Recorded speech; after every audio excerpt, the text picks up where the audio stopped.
A person who is overly charming on that first encounter, who's so nice, who's listening to you, who wants to help you and please you, that's not natural, because we've all developed the habit of being slightly wary of strangers.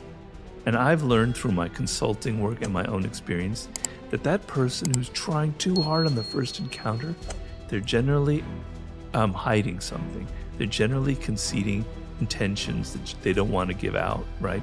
Their method of throwing dust in your eyes is to appear the opposite of what they are, and you're going to fall for that.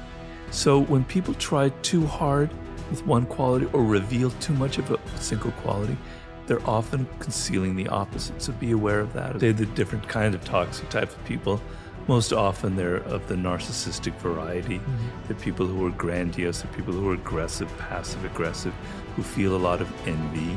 There's like deep-rooted insecurities, on and on. There are many types. But the main thing that you want to develop in life is the ability to detect them before you get involved with them.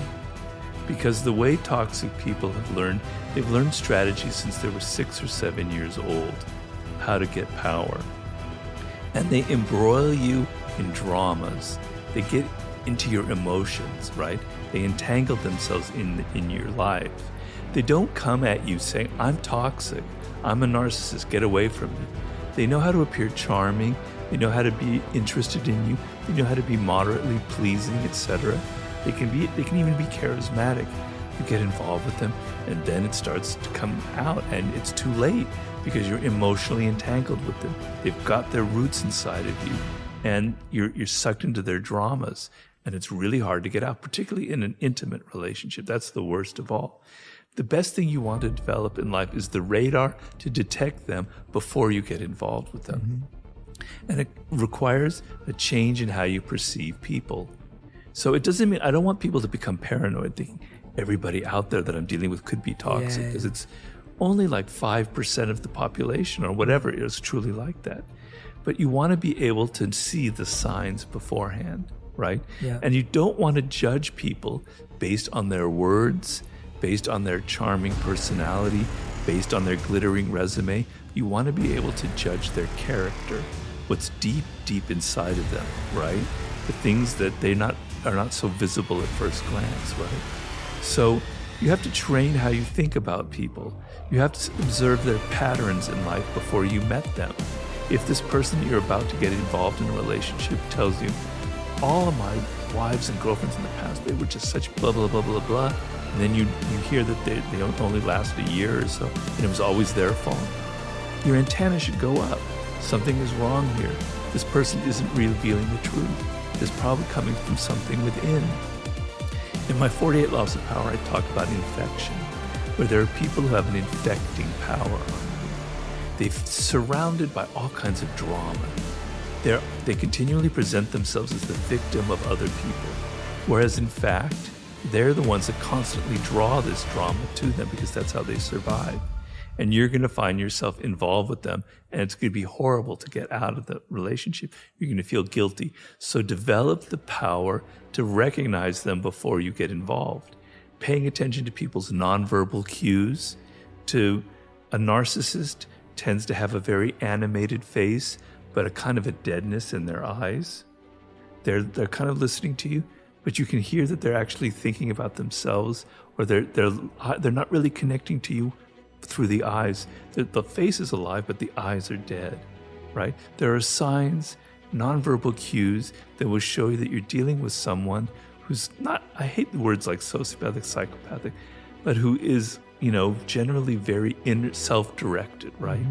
The other thing I have to say is, it's easy to judge and say, oh, the narcissist, the toxic people, but we all have these qualities. Yes. We all have narcissistic qualities. We all can be passive-aggressive, right? So some of it you can recognize in yourself, and there are the ways to get out of it. But the main thing is to not get involved with these people. If you're involved, let's say you have a spouse or whatever, the best power you can get is the ability to withdraw your emotions from the moment. And God knows that is not easy. It's a day-to-day thing. It's a daily process where you have to tell yourself these little kind of scripts that you tell yourself. It's not me. It has nothing to do with me. It's not personal. They have issues from early childhood that have given them these toxic patterns in life. They're trying to make me feel guilty, but it's nothing to do with me. It's not personal. Over and over and over and over again, every single time. So you have the ability to detach yourself emotionally from them on a daily basis. If you're in a job and you have a toxic colleague or a toxic boss, if you can get away from them, if you can quit your job, if you can move to another part of the office, do it, because it's worth it. It's not worth collecting $10,000 extra a year because with this boss, because it's going to damage you emotionally. It's going to take you years to recover. 3 years with a toxic boss, you may never recover. So if you can, quit the job. No job is worth that kind of abuse. It's going to hurt you. It's going to damage you, right? And the same in a relationship as well. If you can't get out, you have to develop a habit of detachment and not taking things personally.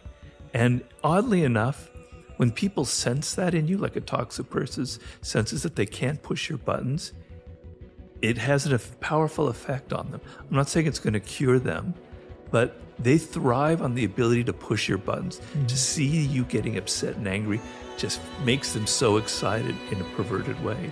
The fact that you're not taking it personally, that you're calm, that you're centered, that you're thinking to yourself, it's not personal, it's going to have a powerful effect on them.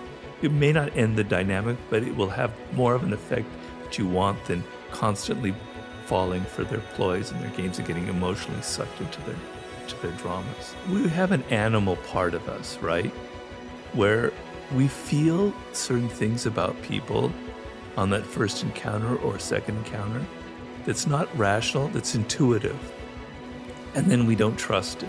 And often it happens in a microsecond, in a flash. You meet somebody and you sense a chemistry or something a little bit wrong, right? Okay, if I met somebody who seems very genuine and sincere and I can read it in your face and I feel it, I don't need to be wary. But particularly with women, dealing with men, because quite frankly, the more dangerous toxic type will be men. Right. Got it. Women will often have an intuition, a sense of something isn't quite right, but they don't trust it. They go on. But we all have that feeling. Trust it. And you could be wrong, but it doesn't hurt to be a little bit wary of someone. It doesn't mean if someone is being like you, friendly, I want to be your friend, that you have to go running away immediately.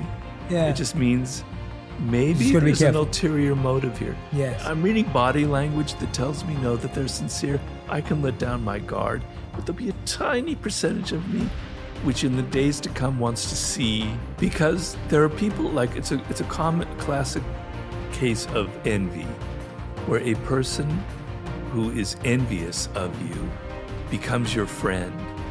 That's where most envy relationships occur, is between friends, right? And they make a point of being your friend. They're very friendly. They love you. They want to help you. They want to assist you.